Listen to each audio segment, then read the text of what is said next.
Assalomu alaykum, hurmatli televizor ko'rguvchilar. Dunyo Uyg'ur qurultiyi Tor televiziyasining Uyg'ur ovoz suhbat programmasiga hammanglar xush kelibsizlar. Men riyosatchi Iftixor Abdurshid.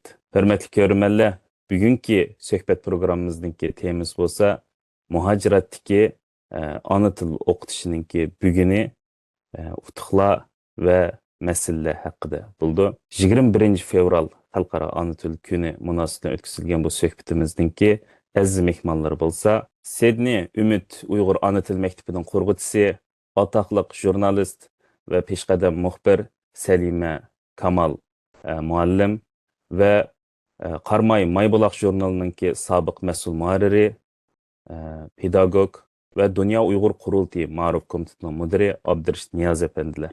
Suhbat programmamizga xush kelibsizlar. Bugungi suhbat programmamizni uyushtirishimizninki asosliq sebep bo'lgan 21 fevral xalqaro ona til kuni haqida siz bilan başlasam sualimni hurmatli Abdurshid Niyoz afandim. Bu kunninki kelib chiqish tarixi qandoq? Bu haqda bir to'xtalib o'tgan bo'lsangiz. Assalomu alaykum Salim appay. Assalomu alaykum Dunyo Uyg'ur qurultiyi uchur axborot markazidagi mudiri Iftixor afandim. Bu programni uyushtirganingiz uchun sizga ko'p minnatdorlik bildiramiz. Bu 21 fevral xalqaro ona til kunininki kelib chiqishini so'zlashdan burun asli bu masalaning kelib chiqishiga ana sabab bo'lgan masalani yoritishim to'g'ri keldi. Bengal 1971 yildan ilgari Pokistonning bir qismi edi. Yani 1947 yili Hindiston bilan Pokiston musulmon aholisini e'tiqodni asos qilib ikki davlatga bo'lingan. Shu vaqtda Bengal Sharq Pokiston deb ataldi, Pokiston sharq tarafiga o'rnashgan. 1948 yili Anvar Jannah Pokistonniki hukumatini birdan bir urdu tili deb bekitgan. Buningdagi Sharq Pokistonda yashayotgan Bengal xalqi norozilik bilan namoyishlar qilgan. Bu namoyish izchil to'xtamagan. Yani 1948 yil toki 1952 yil qon to'kilgan bo'lgan jarayonda izchil ona tiliniki, ya'ni Bengal tiliniki Pokiston hukumat tili bo'lishini talab qilib izchil namoyishlar qilib kelgan.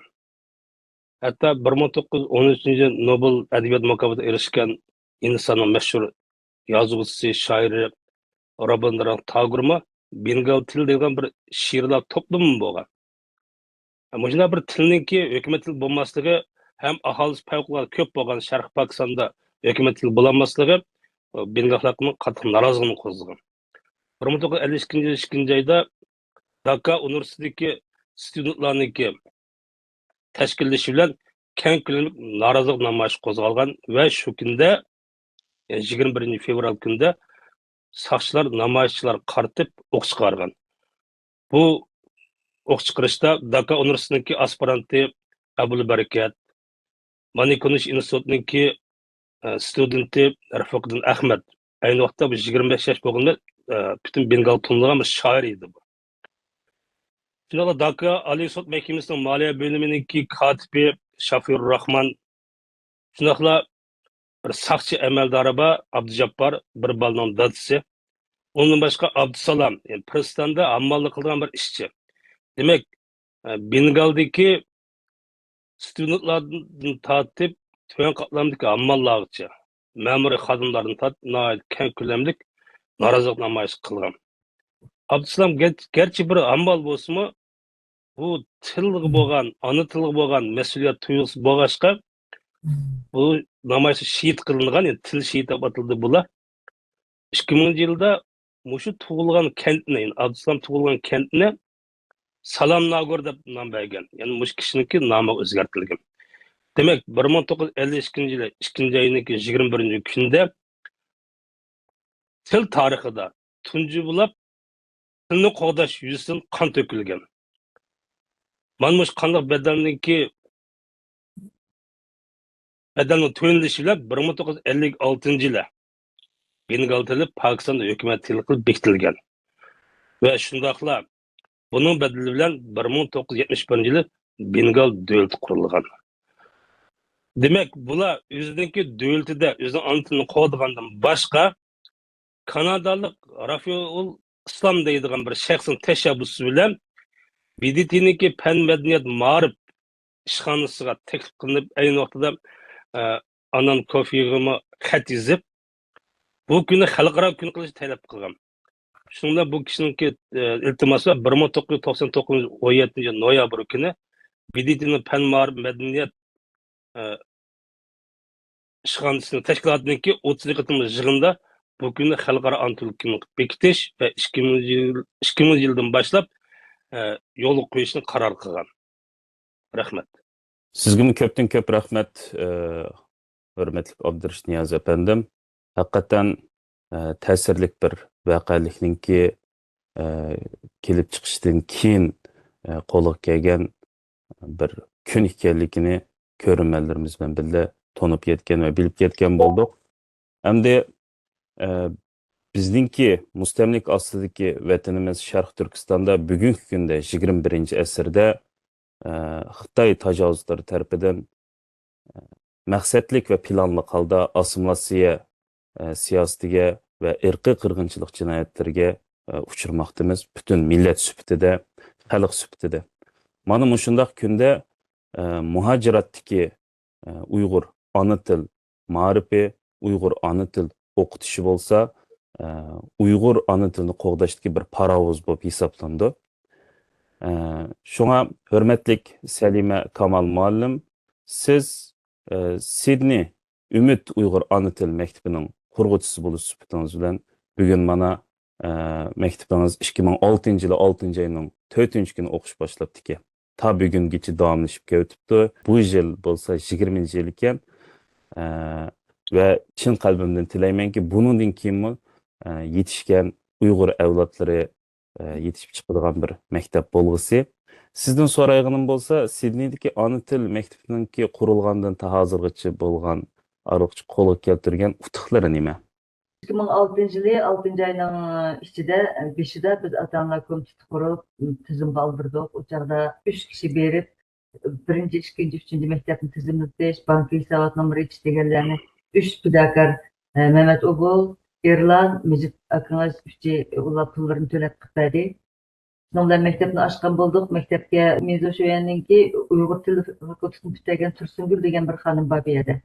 Avustralya'nın kaydısı boyunca o kögellerden okutkoçu bolsa bolmaydı ki. Çokum kesibini biladigan adam bolsa gerek degen talebi var. Sonrasında o hanımga iltimas kılgandık, o koşuldu, onun diplomlarını köstüp, tasdiqlattık. Mektebini başladık, o hanım 3 yılga yakın japalık biz bilen birli boldu. Keyin o istifa bergendikin mektebinin müdürlüğünü benim için izin kıldım. Okutkoçuldu. Endi o bir neçe yılda boldu, 6 yıl olup kaldık deyme mektebini yaşlar başqaryaptı. Abdurrahim deb bir balımız var, yaş, sizge okşaş. O injenerlik kesip boyunca bir şeyde baklavurunu tüketken. Özü akıllar küçük milletperver bala. Şu bala müdür boğatıdı. Endi ana til mektep, abay dedim, muntizim mektep olmagandikin onu acayip bolup ketidi, andaq bolup ketidi, mandaq bolup ketidi diyemedim ben. Çünkü haftada 5 gün okugan balalar 6. günü mektepke, bizden mektep keldi. Ana til öttük. Savada çıkan balalar var, resmi makale yazgan balalar var. Elbette o cihetlerden var, netice var. Dikkat etmedi 20 yıldan beri. Ama balalar 14-15 yaş kirgendikin mektepten ular yukarı örlep okuştun nurgun yani kiriş gerek başka sahalarda, başka o özür yaşavattan devletinin katlamları kiriş gerek. Şunun için o balalarını tutup alamadık. O balalar 14-15 yaş kirgendikin yukarı örlep okuyduğun taza bizden edebiyatını ancımı düşündüğün boğanda. Mesela savada çıkıp edebi eserlerinin adli busun bölümlerini düşündüğün çağda o balalarını ya sen yakşam gün kilse 5 gün yerde okuysa onda desek o balalar tixin beksin Evropa gitti. Şunun için o aşınaq oldu. Ama bir yaxşı yeri balalar yakşam günü mektep kelse Uygur balalar xuddi bir bağçıga oynagılı kelgende hoşup ketidi. Acayip içilip ketidi. Yanılar Uygurluk özlerinin kiçigiden tartib bir yerde bizim küçük vaktimizde bizle o'sgan dostlarımızla hazır unutmaymiz mı okugan mektepteki. Şuna okşaş bir acayip güzel bir inaklık, ittifaklık bir narsani mi uyuştuğul buldu ki. Endi gün ular sadır falan koşaklar deyimiz, başka nurgun narsalarni öğrettik. Bizningki ana tilimizni bu yakshanbalik mektepninki abay degandek do'stlashish, savaqdash bo'lish, Uygurlarninki makanini, zamanini ancha-muncha tushunish, til yoziq nimada imloda savodi chiqish bo'lgan bilan cho'nqirlanmaydi ekanmiz. O'tganda bir dangliq bir doktorimizdan birisi bir nim dedi. Sizlarning u kursku, o maktab emas, kurs deb. İşte dedi-de, undaq bir sal kamsitish nimasi bo'lsinmi? Kurs bo'lsin qildik, ammo qanaqa qilamiz? Yakshanba bo'lsin bolalarni yig'dik deb bir deyishgan bo'ldik. Agar kurs desa to'g'ri, maktab emas. Agar ashtaq desa, bizning ziyolilarimizga deydigani maktabning natijasi uni buni demasakmi, bizning ziyoli ashtaq doktorlik diplomi bor kattalarimiz deydigani qo'l silib, Tibetlarning toki yoshlikdan tortib oliy maktabgacha allaqachon muntazam qilib bo'ldi. Biz nima ish qilolmaymiz? Biz ashunda qilishimiz kerak. Men yashayotgan bu shtatda turklarning 4 maktabi bor. Shu muntazam o'zining maktabi. U deganlik faqat turkcha o'rgandi degan gap emas. Butun ma'rif qoidalari mush davlatniki bo'ldi. Turk tarixi, turk tili, turk adabiyotini qo'shib o'tdi. Shundaq bo'lganda turk muallimlar deydi menga biz necha ming ular maktablar qurilg'ili 50 yil atrofida bo'libdi o'sha yerda. O'zining bir davlat turib, kuchlik ma'rif turib qarang ularniki. Ular nima uchun tortishdi? Chunki menga sinib ketmasin bolalarimiz debchi, muntazam maktablarni ochgan ekan. O maktabniki mudirlar menga dedi, agar qo'yib bergan bo'lsak, bizning bolalarimizni tutamaydi. Hozir 100% turk yigitlari, qizlari 100% Avstraliyaning har qanday qatlamga kira oladi. Mana mushundaq muntazam maktabim bo'lganda, uningdan hozirdan chiqadi deb.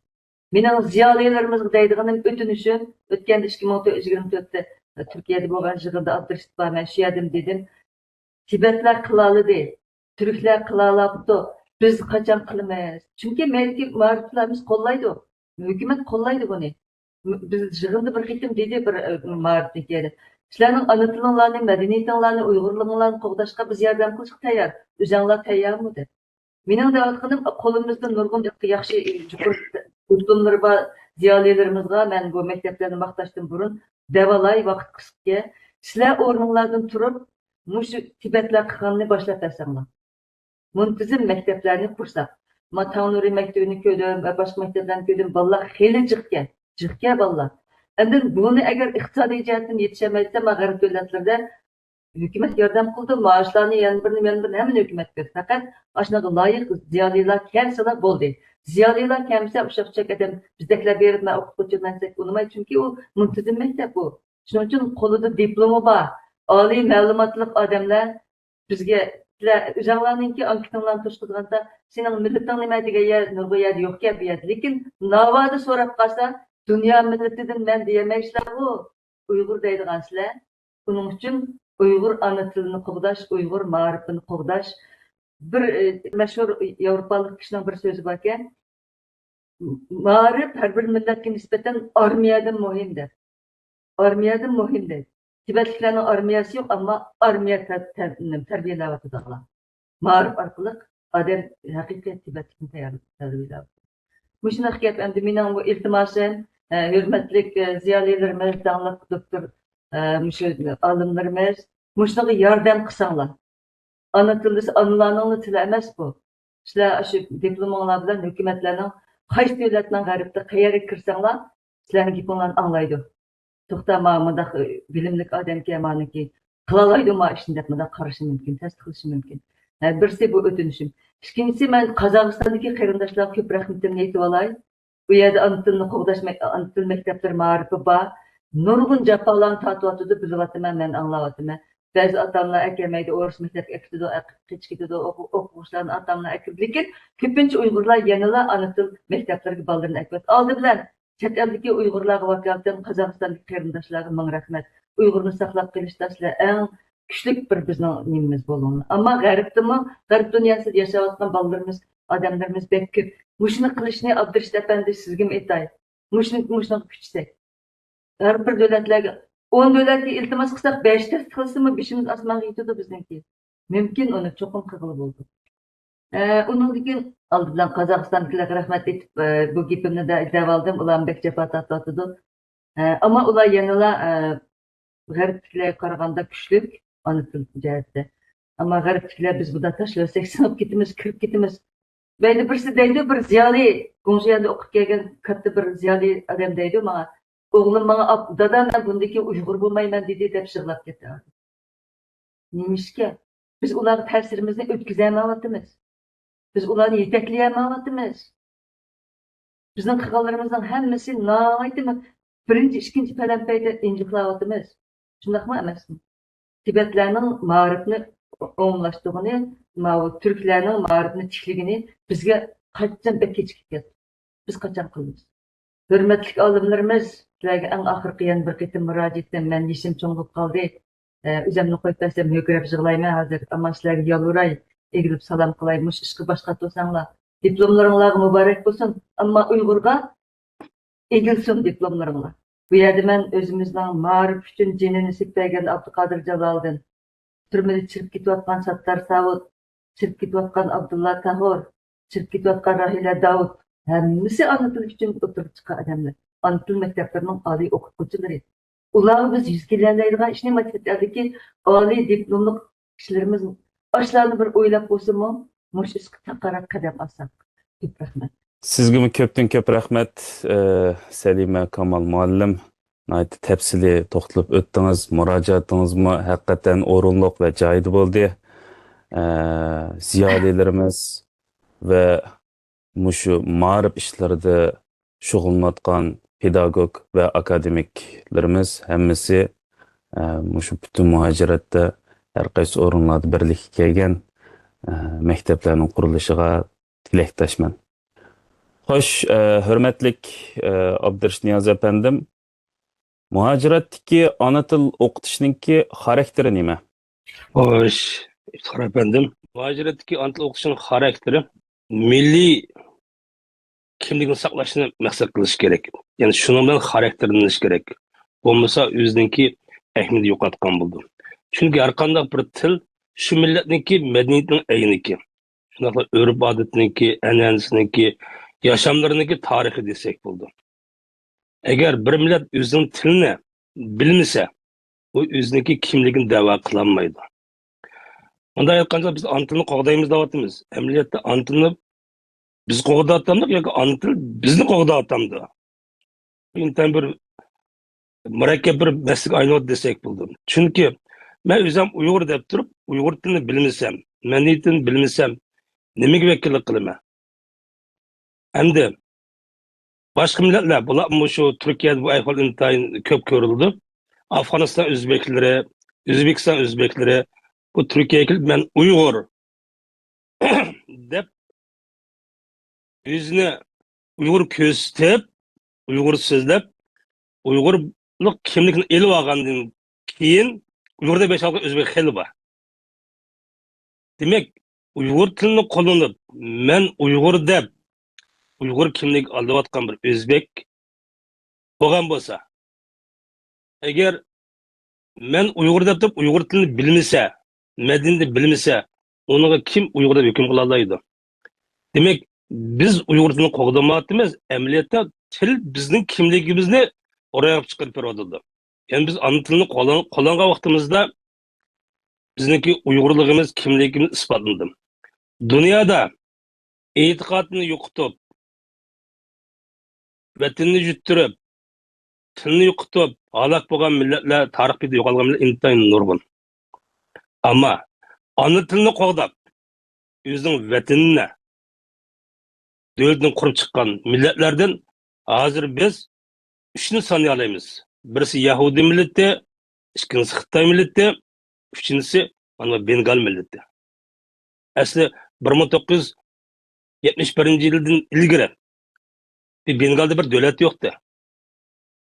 1948 ilgari Bengal tili degan bir tilning borlig'ini faqat Robirin Tarot Tagorniki kalimidan bilgan edik. Endi qarab boqaylar. Yahudilar endi ularning Tavrati bor. Tavrat bo'lganligi uchun til yo'qolmadi desak, İspanyani merkez qilgan Andalusiya xonadonligi bor. Ular arab tilini asos qilgan millatda. Yani arab millati ular. Ularning dasturi Qur'onda. Lekin hozir o'sha Andalusiya bugungi kunlikda İspaniya, Portugaliya ve İtalyan Sicilya rayonu, Palermo rayonu ve Fransa'nın tur rayonları aynı vaqtda Andalusiyaga tevatishadamiz, arablar yashaydi. Bugün şu millet var mı? Şu Arap'ta bir millet, Arap dili var mı şu yerde? Yok. Şu an biz Yahudi milletin saklanım kılışı, Tevrat'la münasebet desek mi, bunu bitirip duramaydık yani. Demek bir milletninki özünün ana tiliga, özünün medeniyetiga, örüpiga, ananasiga ixlos qilgan vaqtida u millat o'zining kimligini saqlab qolaydi ekan, vatanini qurib chiqaradi ekan. Mana 1948-yilda İsrail davlati qurib chiqdi. Xitoyda yo'qolish xarakterida ikki qatim assimilyatsiyaga uchirdi. Birisi Mo'ng'ullar davrida, ikkinchisi Manjular davrida. Mo'ng'ullar davrida, Yuan sulolasi davrida faqat 170 yilda hukm surgan Yuan sulolasi Xitoydan u qadar assimilyatsiya qildiganki, 10 oilaga bir tutun hisoblab, bir qing'iroq, bir chaydo, bir dasturxon berib, navbat bilan tamoq yetkazib yegizatdi. 1640-yilda qurilgan Manju davlati, ya'ni Manju imperiyasi. Xitoydan 278 yil hukmronlik qildi. Ya'ni shu Manjularniki örf-odat bo'yicha yashi desakmi Xitoylarda. Chechini uzun qo'yib berdi, chipo ko'ylak deb ko'ylagini kiydi, tugrik degan tomon javoz deb turib uzun qildi. O kadar singlishdiki Manjularga. Manjular Xitoy farq etmaydigan darajaga keldi. Ammo ular mayli Mo'ng'ullar davrida bo'lsin, Manjular tilini yo'qotmadi. Va 1911-yilda Milliyatchi Xitoylar tomonidan Mingo davlati qurildi va 1949-yili Xitoy kommunistlar tomonidan kommunist davlat qurildi. Demak, til yo'qolsa, millat butunlay yo'qoldi ekan. Til yo'qolmasa, u millat hamon bir kuni o'ziniki kimligi qaytadi ekan, o'zining tuproqini tirildirdi ekan, o'zining ziminda yashaydi ekan, o'zining vatanini qayta qurib chiqaradi ekan. Demak, muhojirat antiliniki birdan bir xarakteri milliy kimlikni ro'yobga chiqarish bo'lsa, u maqsad etgan bo'ldi. Agar u maqsadni nishon qilmay, Uyg'ur tilida odatga so'zlisi bo'ldi, yeyma, ichma, qopma, boraman deydiganlar bular qolsa, u chog'da u maqsad etkilmaydi. Lutfullo Mutallib 23-da qatl qilindi. 23-da shahid qilindi. Qatl qilinishning oldida osmon bir qor o'tib, quyosh qarab, butun olamni yoritgan bu quyosh mening qalbimni yoritamiding degan nihoyat bir falsafiy ma'noda tuyungan bir hikmatni degan. Shu vaqtda o'lim jazosini ijro qilmoqchi bo'lgan Xitoyning saqchi boshlig'i Zhou Hanjing degan Xitoy bu nima deydi deb tarjimondan so'ragan. Tarjimon tarjim qilib bergandan keyin sen 23 yoshgansan, yoshgansan. Sen tövbe qilsang, o'sha siyosiy faoliyatni to'xtatsang, hayot qolsa degan. Desa, Lutfullo Mutallib, bu vatan mening. Bu vatanda men qaror chiqaraman. Men birovninki yashishimga izni bergidek darajada unda bichora emasman. Menga hurlik, erkinlik kerak. Menga o'z vatanim kerak degan. 23 yosh. Bu kadar vatanparvarlik ideya, bu kadar millatparvarlik ideya nereden geldi, nereden sığdı? Lutfullo Mutallibning dadasi bir molla, Yezim molla. Mutallib o bovusining ismi. Bovusini famil qilgan, bovisining ismini. Yezim molla shu nalqadagi bir kichik yezniki imom edi. Bu bir oddiy mollaning qo'lidan bu kadar büyük bir shaxsning chiqishi haqida adam diqqatini tortdi. Tadqiq qilsak bildikki, o kichik yezdagi bir imom Arab va Faris adabiyotiga favqulodda pishiq shaxs. O'zining o'g'liga 5 yoshidan boshlab o'qishni o'rgatgan shaxs. O'g'liga men mush to'g'ri bir tekstni o'zim tuzgan kitob kirgizgan, intayin ta'sirli. Har vaqt mesela kitob o'qib bermayman o'g'lim.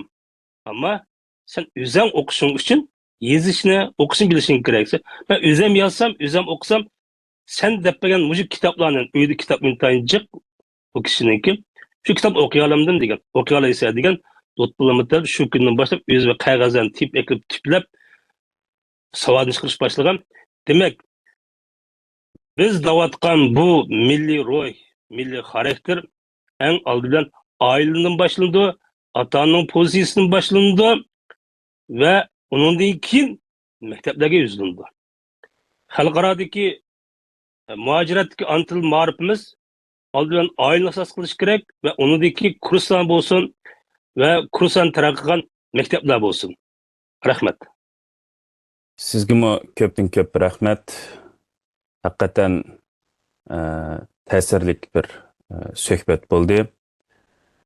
Oxirida hurmatlik Salima Kamal muallim, siz yuqorida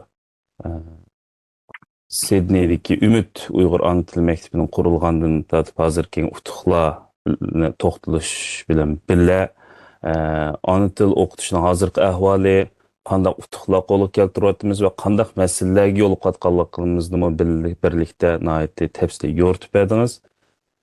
Endi muhojiratdagi Uyg'ur ota-onalarga ibaqi murojaatingiz ziyolilarimizga bo'lgan bo'lsa, muhojirat Uyg'ur ota-onalarga Uyg'ur ana tilini qo'g'dab qilish uchun, farzandlarini Uyg'ur qilib yetishtirish uchun deydigan bir ko'ngil so'zingiz bormi?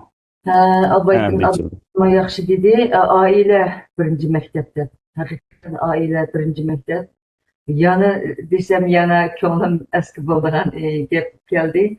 Bir şeyde Hindistanlıklar 4 top bala atanışını bilmezse bir eğizmi İngilizce koşulmaydı. Bütün sap özüne atıldı. Xitay balalar mektepten çıksa, ben balalarımla ağıl basam, yanı kelge vaxtımda mektepte okuyatkanım.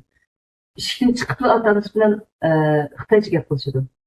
Bizden Uygurlarının bazıları, öydeki balaları, hazır 15-16 kirgen balalar bir eğiz okumaydı. Uygur çıkmaydı. Çünkü atanları öyde İngilizce söyleydi o balalara. Abdurrahman degen bu gibi pek muhim. Ata-analar gözümüzü etişimiz gerek. Aldı bilen baş mekteplerini, bütün dünyanın hem yerde içilgen mekteplerini kollap, avay dedim, 5-6 gün işlep, yardım, çarçıdım demek, balalarını mekteplerge aparatkan ata-analar, yanım gayret kılanlar, rahmet sizlerge. Bizden peşanımızda Uygur degen tamgı beslip olgan. Hiç nerede biz başka bir millet bulamayız endi. Bu chet ellerde Garip dünyasida demokratiya va uba lekin azdır köptür farqnimi ba'zida his qildirdi o bizga. Buni mandaroq ilmiyroq desam. Shundoq bo'lgan ekan, o'tganda nimadim Turkiyadan dedim. Akademiyaning bir yig'inida bordim 2014-13.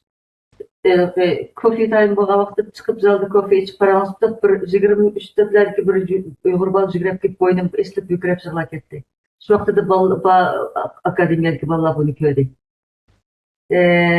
Mustafa Abad'da, Mustafa Adır Amerika'da olursa şu günkü yığınlar riyasetçisi Mustafa ben işe de söz kazandım. O bala yığılap gitti, yaş bir oğul bala boynumda eşli oldu. Nem boldun balam, nem boldun desem.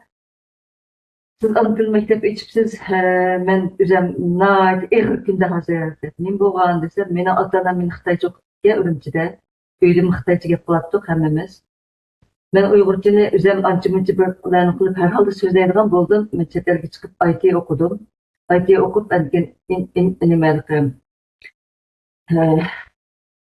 interview kıldık o yılki görüşme. Hizmet kiriştim. Şuna tapşırıp edip kağızda interview'u badım, görüşmeye badım. Barsam bir kişi karşıyıp nayet yaxşı Uygur kense, materyalını köydüm, yaxşı kesip okup zedip uzak kılıp var. Anadolu kim, senden bir sualım var.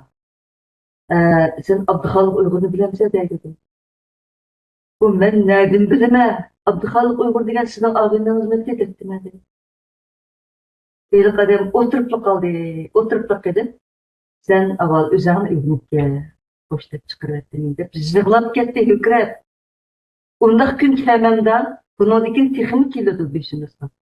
Ata-analarning ailedeki mavu beparvolig'i, ma ko'rsatayotgani balaga ko'ringlarmi?